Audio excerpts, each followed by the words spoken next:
شهر رمضان الذي أنزل فيه القرآن هدى للناس وبينات من الهدى والفرقان. Bismillah, Assalamualaikum warahmatullahi wabarakatuh. Alhamdulillahilladzi hadana lihada wa ma kunna linahtadiya laula an hadanallah. Asyhadu an la ilaha illallah wa asyhadu anna Muhammadan abduhu wa rasuluh. Rabbi shrah li sadri wa yassir li amri wahlul 'uqdatam min lisani yafqahu qawli, amma ba'd. Alhamdulillah, puji syukur kehadirat Allah Subhanahu wa taala yang telah melimpahkan rahmatnya kepada kita semua sehingga di bulan Ramadan ini kita diberikan kesempatan untuk dapat kembali beribadah kepada Allah Subhanahu wa taala. Shalawat serta salam senantiasa tercurah bagi junjungan kita Nabi besar Muhammad sallallahu alaihi wasallam yang kita nantikan syafaatnya di hari kiamat kelak. Amin Allahumma amin. Pemirsa sekalian yang berbahagia, alhamdulillah kembali di kesempatan sore yang baik ini kita akan memasuki sebuah segmen yang insya Allah bermanfaat, yaitu Mutiara Nasihat Ramadan. Dan alhamdulillah di sore ini kita sudah kehadiran salah satu guru kita, Ustadz Muhammad Roshid Ridho Hafizullahu Ta'ala. Assalamualaikum warahmatullahi wabarakatuh. Waalaikumsalam warahmatullahi wabarakatuh. Bagaimana kabarnya? Alhamdulillah bikhair. Antum bikhair, Ustaz? Alhamdulillah. Alhamdulillah, di sore ini kita akan mengangkat satu tema yang menarik sekali, yaitu menggapai akhir hayat yang baik. Pemirsa sekalian, untuk mempersingkat waktu, marilah kita simak bersama untayan nasihat di kesempatan kali ini. Semoga bermanfaat bagi kita semua. Terima kasih waktunya, Ustaz. Bismillahirrahmanirrahim. Assalamualaikum warahmatullahi wabarakatuh. Innal hamdalillah nahmaduhu wa nasta'inuhu wa nastaghfiruhu wa nastahdihi wa natubu ilaihi wa na'udzu billahi min syururi anfusina wa sayyiati a'malina. Man yahdihillahu fala mudilla lahu wa man yudlil fala hadiya lahu. Ashhadu an la ilaha illallah wahdahu la syarika lahu wa ashhadu anna Muhammadan abduhu wa rasuluhu la nabiyya wa la rasula ba'dah. Allahumma salli wa sallim wa barik wa zid wa an'im ala nabiyyina Muhammad wa ala alihi wa ashabihi ajma'in. Amma ba'du, pemirsa yang dirahmati Allah Subhanahu wa taala. Pada kesempatan yang berbahagia ini, setelah kami mengucapkan syukur kepada Allah dan juga bersalawat kepada nabinya, maka kami wasiatkan untuk diri kami pribadi dan juga pemirsa sekalian untuk senantiasa bertakwa kepada Allah Subhanahu wa taala, beranjak dari firman Allah Subhanahu wa taala yang mengatakan, ya ayyuhalladzina amanu taqullaha haqqa tuqatih. Hai orang-orang yang beriman, bertakwalah kepada Allah dengan sebenar-benar takwa. Yaitu bukan sebatas ungkapan yang disampaikan, tulisan yang dipampang, akan tapi dengan mengingat Allah, tidak melupakannya, bersyukur, tidak kufur atas nikmatnya, dan juga patuh dan taat, tidak bermaksiat kepadanya. Kemudian ditutup oleh Allah Subhanahu wa taala dengan mengatakan, wala tamutunna illa wa antum muslimun, dan jangan sampai kau mati kecuali dalam kondisi Islam. Ma'asyiral muslimin, pemirsa yang dirahmati Allah Subhanahu wa taala. Terakhir ayat ini Allah mengatakan, wala tamutunna illa wa antum muslimun. Jangan sampai engkau mati kecuali dalam kondisi Islam. Rasul sallallahu alaihi wasallam pernah bersabda, innamal a'malu bil khawatim. Sesungguhnya amalan itu tergantung pada penutupnya. Mungkin kita dapati diri kita dalam keadaan Islam. Kita lahir di keluarga Islam, kita hidup beragama Islam, tapi siapa yang menjamin kita nanti juga akan mati dalam keadaan Islam? Oleh karenanya, ma'asyiral muslimin, kita ingatkan diri kita pribadi untuk terus berpegang teguh terhadap Islam. Karena ada satu cerita yang terjadi pada zaman Nabi Shallallahu Alaihi Wasallam, ketika dua pasukan besar peperangan zaman Nabi Dua pasukan itu sudah mulai beristirahat. Ternyata ada satu pasukan, satu prajurit dari pasukan kaum muslimin masih terus berperang dengan gagah berani, berjuang dengan sepenuh tenaga. Tidak ada satu lawan pun yang ada di hadapannya kecuali ia hadapi. Melihat kejadian itu, timbul perbincangan di kalangan para sahabat. Mereka mengatakan, ma ajza'a minnal yaum misla ma ajza'a fulan. Hari ini tidak ada yang pengorbanannya lebih besar daripada si fulan. Ternyata ucapan itu didengar oleh Rasulullah sallallahu alaihi wasallam. Rasul meliriknya kemudian mengatakan, amma innahu famin ahlin nar. Adapun orang itu, ia termasuk penghuni neraka. Mendengar sabda Nabi sallallahu alaihi wasallam, sahabat pun terheran dan bergetar jiwanya. Seandainya orang yang sudah mati-matian berjuang di jalan Allah, ia kerahkan semua tenaganya sampai nyawa sekalipun, maju terdepan di medan perang, divonis oleh baginda sallallahu alaihi wasallam penghuni neraka. Lantas bagaimana prajurit yang perjuangannya biasa-biasa saja? Lantas salah seorang di antara sahabat mengatakan, wallahi inni la sahibuhu abada. Demi Allah, aku akan ikuti orang itu kemanapun. Maka benar, tatkala orang itu cepat, sahabat ikut cepat. Orang itu jalan, sahabat ikut jalan. Sampai akhirnya sahabat itu melihat orang itu terluka dengan luka yang sangat parah. Prajurit itu tidak sanggup untuk menjalani luka yang ia terima. Lantas ia mengambil pedangnya. Ia letakkan ujung pedang di dadanya, kemudian ia runtuhkan badannya. Ia mati bunuh diri. Sahabat itu bergegas mendatangi Nabi SAW dan mengatakan, Ashhadu an la ilaha illallah wa annaka Rasulullah. Sahabat ini muslim, mukmin, tapi kenapa ia mengulangi syahadatnya? Ditanya oleh Nabi, kemudian ia jawab dengan cerita yang ia lihat tadi. Ternyata orang yang berjuang di jalan Allah, ia tutup hidupnya dengan mati bunuh diri. Ma'asyiral muslimin, pemirsa yang dirahmati Allah Subhanahu wa taala. Dari kasus ini kita bisa ngambil pelajaran. Seandainya sekelas prajurit Islam berperang di jalan Allah bisa mati bunuh diri, hingga dicap oleh Nabi SAW penghuni neraka, maka kita perlu introspeksi. Kita yang Islamnya biasa-biasa saja, tidak ada yang menjamin kita juga akan mati dalam keadaan baik. Semua kita ingin mendapatkan mati husnul khatimah, ingin menutup akhir hayatnya dengan penutupan yang indah. Maka kita perlu berpikir, kita perlu merenung, apa langkah-langkah agar kita mendapatkan mati husnul khatimah. Jamaah yang dimuliakan oleh Allah Subhanahu wa taala. Yang pertama yang harus kita lakukan adalah jujur kepada Allah Subhanahu wa taala. Kita harus jujur dalam amalan kita, ibadah kita, iman kita kepada Allah Subhanahu wa taala. Kita harus punya waktu khusus untuk berduaan kepada Allah Subhanahu wa taala. Tidak ada satu orang pun yang hadir di sana. Karena banyak orang yang ketika di hadapan manusia, ya ibadahnya Masya Allah. Ia berpuasa karena orang-orang berpuasa. Ia berjamaah di masjid karena ada jamaahnya, ada yang melihatnya. Lantas bagaimana ia ketika di rumah sendirian? Ia kunci kamarnya, tidak ada orang yang melihatnya. Masihkah ia beribadah kepada Allah sebagaimana ia beribadah di depan orang-orang? Mungkin kita pernah mendengar sabda Nabi SAW, 7 golongan yang nanti mendapatkan naungan Allah pada hari tak ada naungannya. Rasulullah SAW bersabda, sab'atun yudilluhumullahu fi dillihi yawma la dilla illa dilluh. Disebutkan di sana ada orang-orang yang jujur kepada Allah.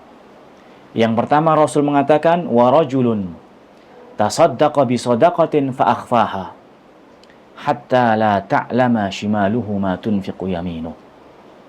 orang yang bersedekah, kemudian ia berusaha menyembunyikan sedekahnya sampai tangan kirinya tidak tahu apa yang diinfakkan oleh tangan kanannya. Berusaha untuk menyembunyikan sedekahnya, nggak ada yang tahu kecuali dirinya dan Allah Subhanahu wa Ta'ala. Bukan berarti ketika kita sedekah dengan terang-terangan itu dilarang. Silahkan kita bersedekah ketika ada kotak amal lewat. Silahkan kita berdonasi dengan nama kita dipampang. Allah Subhanahu wa Ta'ala berfirman, "In tubdus shadaqat fa ni'mahi." Kalau engkau tampakkan sedekahmu, sungguh itu sangat baik. Terang-terangan dalam bersedekah itu sangat baik, kata Allah Subhanahu wa Ta'ala. Tapi lanjut firman-Nya, "Wa in tukhfuha wa tu'tuhal fuqara fa huwa khairul lakum." Tapi kalau kau sembunyikan sedekahmu, kau berikan kepada orang-orang fakir, sungguh itu lebih baik bagimu. Agar kita lebih ikhlas dalam bersedekah untuk Allah Subhanahu wa Ta'ala. Mungkin kita juga pernah mendengar kisah Ali ibn al-Hasan ibn Ali Zainul Abidin yang dikenal dengan As-Sajjad. Zaman beliau radhiyallahu anhu atau rahimahullah, di kota Madinah tidak ada satu rumah pun dari kalangan kaum muslimin yang fakir tidak mempunyai makanan. Karena setiap hari ada orang yang memberikan makanan di depan rumahnya. Di depan rumahnya tak ada satupun siapa yang memberi makanan tersebut. Kemudian suatu ketika makanan itu berhenti. Gak ada lagi yang memberikan. Kapan itu? Setelah wafatnya Ali Zainal Abidin. Ditambah lagi satu bukti. Di punggungnya Ali Zainal Abidin terdapat satu bekas mengangkat bahan yang berat. Dengan bukti itu lebih kuat, ternyata selama ini yang memberikan makanan di depan rumah-rumah orang fakir miskin adalah Ali Zainal Abidin. Kapan mereka tahunya? Setelah Ali meninggal dunia. Pemirsa yang dirahmati Allah Subhanahu wa Ta'ala, untuk mengetahui kita ini jujur kepada Allah atau tidak, hendaknya kita punya amalan rahasia yang tidak tahu amalan itu kecuali diri kita dan Allah Subhanahu wa Ta'ala. Dalam hadis yang sama Rasulullah sallallahu alaihi wasallam juga bersabda, "Wa rajulun dzakarallaha khalian fafadat 'ainah." Dan ada seseorang yang berzikir dan mengingat Allah Subhanahu wa Ta'ala khalian, sendirian. Fafadat 'ainah, kemudian ia meneteskan air mata. Semua kita pernah menangis. Mungkin kita pernah menangis karena ditinggal orang tersayang, kerabat terdekat, atau turun jabatan, lepas dari pekerjaan, atau bangkrut usahanya. Tapi apakah kita pernah mentadaburi nikmat-nikmat Allah yang begitu banyaknya, dan kita belum bisa menjadi orang yang pandai bersyukur lantas kita meneteskan air mata?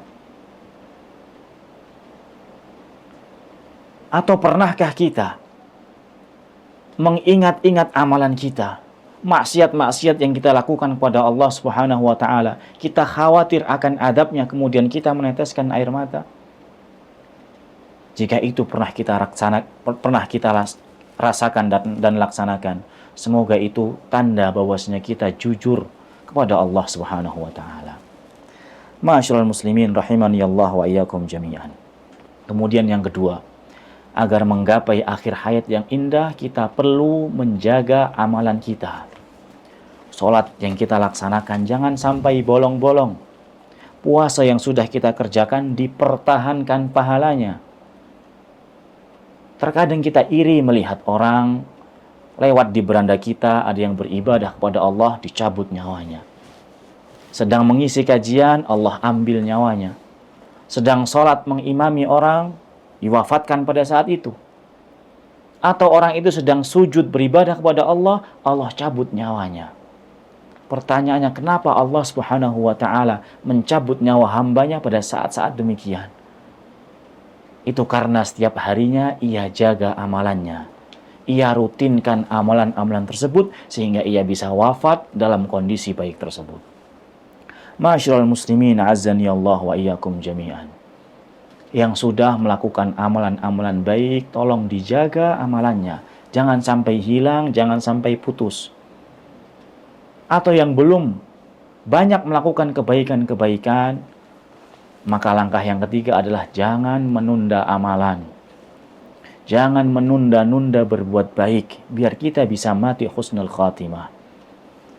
Rasul sallallahu alaihi wasallam pernah bersabda, "Badiru bil a'mal fitanan ka qita'il lailil mudlim."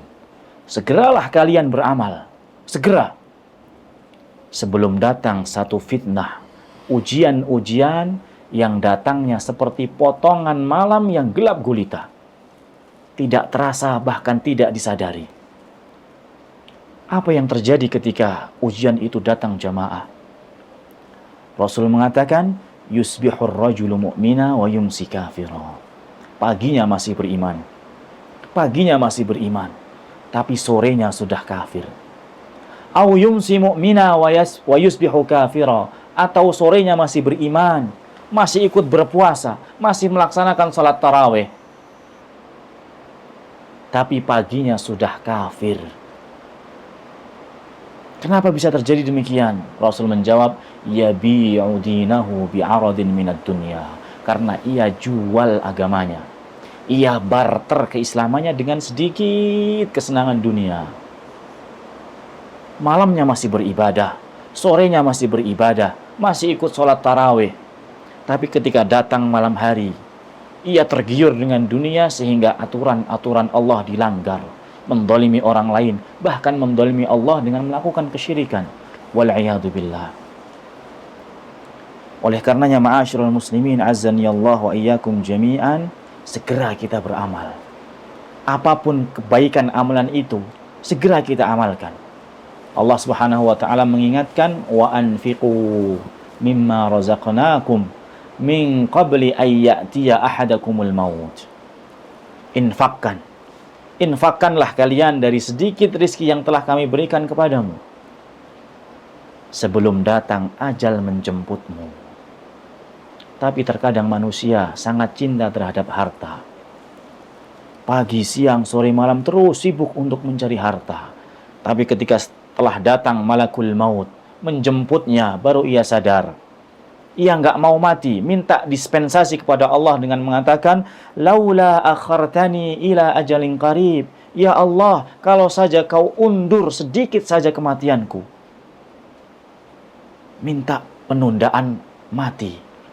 Karena saat itu ia baru sadar, dunia yang selama ini ia kumpulkan, jabatan yang selama ini ia kejar, nggak akan dibawa sampai mati. Kenapa ia minta diundur matinya? Allah mengatakan, fa'asaddaqa wa akum minas salihin. Biar aku bisa bersedekah sehingga menjadi orang-orang yang saleh. Bersedekah. Baru sadar harta yang ia punya itu nggak akan ada manfaatnya kecuali ia sedekahkan. Baru nanti dibawa sampai mati. Oleh karenanya ma'asyiral muslimin azanillah wa iyyakum jami'an. Segera kita beramal. Jangan kita menunda-nunda amalan. Terlebih lagi amalan-amalan yang dibawa sampai mati. Rasul alaihi salatu wassalam pernah bersabda, "Idza mata ibnu Adam, in qata'a amaluhu illa min thalas." Jika mati manusia, semua amalannya akan terputus kecuali 3. Shadaqatun jariyah, ilmun yuntafa'u bih, wa waladun salihun yad'u lahu. Sedekah jariah, ilmu yang bermanfaat, dan anak saleh yang mendoakan orang tuanya. Mungkin kita sadar kita belum bisa menjadi orang tua yang baik, yang bisa mendidik anak-anaknya menjadi putra yang saleh. Kita juga sadar mungkin kita bukan seorang ustadz, bukan kiai, bukan murabbi, bukan mudarris, sehingga bisa menyampaikan ilmu kepada murid-muridnya bisa bermanfaat. Tapi setiap kita sudah Allah bagikan rizkinya. Kita punya harta di rumah, kita punya rizki yang kita pegang. Maka kita kejar amalan yang dibawa sampai mati dengan sedekah jariah. Maka jangan pelit-pelit menjadi seseorang. Pilih sedekah yang nanti bisa dibawa sampai mati. sedekah sumur misalnya, sedekah pembangunan masjid. Setiap orang yang sholat, sujud di sana, baca Quran di sana, pahalanya mengalir terhadap orang yang bersedekah di masjid tersebut. Ma'asyiral muslimin, azani Allah wa iyyakum jami'an. Kemudian yang terakhir, agar kita bisa menggapai kematian yang indah, yaitu dengan berdoa kepada Allah Subhanahu wa ta'ala. Kita perlu menanyakan kepada diri kita pribadi, berapa kali kita berdoa kepada Allah minta husnul khatimah? Sehari sekali mungkin? Selepas sholat mungkin? Nabi Yusuf alaihi salam berdoa kepada Allah Subhanahu wa ta'ala mengatakan, tawaffani muslima wa alhiqni bisalihin. Ya Allah, wafatkan aku sebagai seorang muslim. Ini sekelas Nabi. Sekelas Nabi minta kepada Allah mati dalam keadaan muslim. Dan pertemukan aku dengan orang-orang saleh. Dan Nabi kita alaihi salatu wassalam, doa yang paling sering ia panjatkan, setiap hari ia panjatkan mengatakan, ya muqallibal qulub, tsabbit qalbi ala dinik.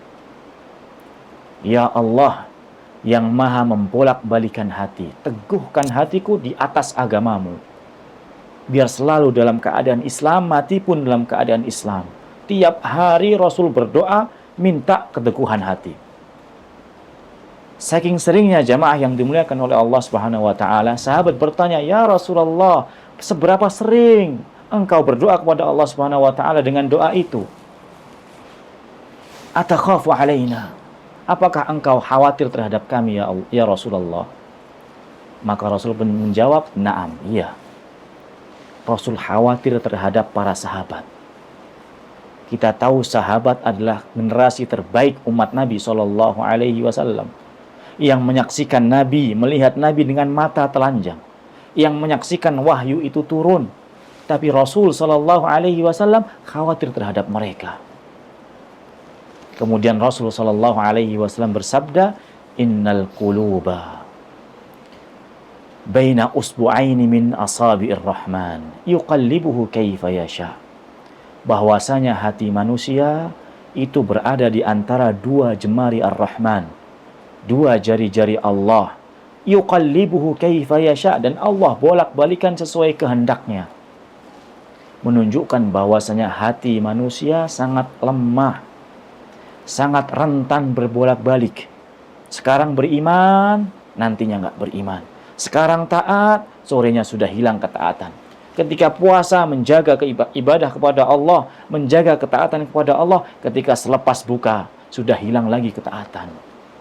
Oleh karenanya kita perlu berdoa kepada Allah, minta keteguhan hati, minta husnul khatimah, agar akhir hayat kita mendapatkan akhir hayat yang baik. Pemirsa yang dirahmati Allah Subhanahu wa ta'ala, mungkin itu poin-poin yang perlu kita perhatikan agar bisa menggapai husnul khatimah. Dan semoga kita dimudahkan oleh Allah Subhanahu wa ta'ala untuk menjalani poin-poin yang kita sebutkan. Dan tiba akhirnya kita berdoa kepada Allah Subhanahu wa ta'ala, semoga yang kita sampaikan pada sore hari ini bisa menambah ilmu kita, bisa menambah iman kita, bisa menambah timbangan kita fi yaumil qiyamah. Hada ma aqulu lakum, kurang lebihnya kami mohon maaf. Wabillahi taufiq wal hidayah. Wassalamualaikum warahmatullahi wabarakatuh. Syukran jazakallah khair Ustaz atas nasihat yang Masya Allah sangat menyentuh hati. Semoga kita semua pemirsa sekalian bisa meraih keteguhan hati dan selalu istiqomah untuk mengamalkan ibadah-ibadah kita di bulan Ramadan maupun di bulan-bulan lainnya. Dan Alhamdulillah tibalah kita di penghujung perjumpaan kita di sore hari ini. Kami ucapkan terima kasih banyak bagi pemirsa yang sudah ikut bergabung. Dan jangan lupa insya Allah masih akan ada segmen Mutiara Nasihat Ramadan lainnya. Jadi tetap saksikan channel YouTube Pesantren Islam Al-Irsyad Tengaran. Kita tutup dengan doa kafaratul majelis. Subhanakallahumma wa bihamdika asyhadu an la ilaha illa anta astaghfiruka wa atubu ilaik. Assalamualaikum warahmatullahi wabarakatuh. Waalaikumsalam. Terima kasih. شهر رمضان الذي أنزل فيه القرآن هدى للناس وبينات من الهدى والفرقان